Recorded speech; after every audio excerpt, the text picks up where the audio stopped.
Vous parlez comme le pape François. Bon, c'est normal, la Radio Jéricho. Ah, je l'aime bien, le pape François. Il est parfois un peu décoiffant, mais je l'aime beaucoup. Je trouve qu'il nous ragaillardit. Ben voilà un point d'accord. On est d'accord sur le pape François et sur Jean-Claude Juncker, parce que comme vous, j'apprécie ce qu'il fait. Et finalement, il avait répondu par anticipation à un nombre de questions, puisqu'on retrouve de grandes idées dans les 10 points qu'il a présentés devant le Parlement lorsque vous avez voté son investiture. Alors effectivement, je crois que la réponse à cette première question, elle est en termes d'action d'une façon concertée, coordonnée. C'est bien d'analyser, c'est encore mieux d'agir. Parlons d'Europe. Jacques Osler. Jacques, on peut peut-être passer au point suivant, même les 2 points suivants, parce qu'en fait, il y a une unité dans l'idée et les questions que vous avez envie de poser à Madame la députée. Tout d'abord, l'Union européenne face aux évolutions récentes au Moyen-Orient. Je veux simplement souligner, Nathalie Griesbeck, que vous êtes rendue plusieurs fois au Moyen-Orient, vous êtes allé en Turquie dans les camps de réfugiés. Voilà, je referme la parenthèse. Et puis, deuxième partie de la question, c'est l'Union européenne face à l'explosion des réfugiés. Alors, certains les appelleront migrants, d'autres les appelleront réfugiés. La sémantique a son importance. Explicitez un petit peu ces 2 sujets rapidement pour que Madame la députée puisse répondre. Alors, il y a un lien entre les 2 derniers points, mais entre les 3, en fait, on va le voir dans un instant. Alors, l'Union européenne, face aux évolutions récentes du Moyen-Orient, et là, on est en plein dans l'actualité. Les grands changements, c'est l'Iran, l'accord du 14 juillet, et l'Iran revient dans la scène internationale, à la fois sur le plan politique, diplomatique, sans doute militaire aussi. C'est le relatif retrait des États-Unis, avec le pivot annoncé par Obama, qui s'investit davantage en Asie qu'au Moyen-Orient, puisque maintenant, avec le gaz de schiste, il est quasiment indépendant. Les États-Unis sont presque autosuffisants. Daesh qui continue, qui a progressé, qui est, disons, stabilisé, mais qui est une menace, non seulement pour cette région, mais pour nous aussi, par le terrorisme et par les flux migratoires qu'on va voir qui sont déclenchés à cette occasion. Et puis enfin, un nouveau revenant qui n'en finit pas de revenir, c'est Poutine, c'est la Russie, qui s'est déjà manifesté en Ukraine et qui maintenant se manifeste en Syrie. Que doit faire l'Europe face à tout cela, et que fait-elle déjà?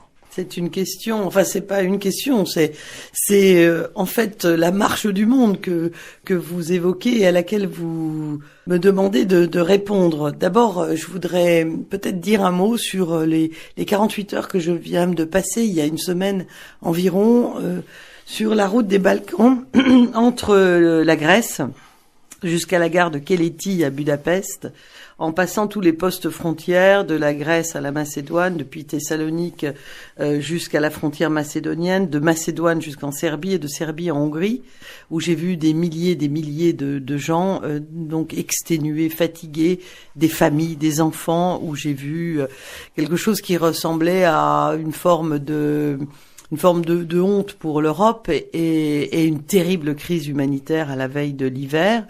À cet égard, l'Europe, c'est ce que j'insinuais tout à l'heure à propos de peut-être la commission Juncker. Si Juncker a des propos clairs et une véritable volonté politique, parfois la machine communautaire au sein de la Commission européenne est plus lente à la détente. Mais vous me direz, en fin connaisseur que vous êtes, cher Jacques Osler, que c'est aussi souvent lié au blocage et aux freins que les États membres eux-mêmes mettent avec un art consommé de l'hypocrisie.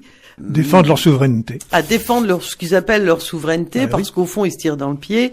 Et la meilleure preuve, c'est justement ce défi redoutable que les Européens ont à relever concernant cette crise humanitaire des réfugiés, qui a permis de distinguer entre un migrant économique qui est dans une difficulté importante, mais pas dans l'urgence, avec un réfugié qui est lui dans l'urgence absolue et qui répond aux critères qui sont les nôtres dans les sociétés démocratiques, les critères auxquels on a souscrit à travers les traités internationaux, droit international d'asile et à travers nos traités communautaires, à travers la définition du demandeur d'asile, que peut être un réfugié qui fuit la guerre, la barbarie, etc. Donc Là, l'Europe enfin apporte des réponses parce que Jean-Louis Baudou a gentiment rappelé que effectivement je suis allé à Lampedusa, je suis allé dans les camps de réfugiés à la frontière libyo-tunisienne, je suis allé dans tous les camps de réfugiés mais Choucha, c'est un camp de réfugiés entre la Libye et la Tunisie. Et à Al-Zatari aussi, en Jordanie, au Liban, etc. Ça fait des années que donc ce phénomène migratoire s'est déclenché et il y a eu un appel qui a été donc entendu par les réfugiés, qui a été celui d'Angela Merkel, qui est au fond la seule à avoir un vrai leadership en Europe et une vraie conscience de quelles sont nos valeurs européennes. Je ne dis pas pour autant que la solution est facile.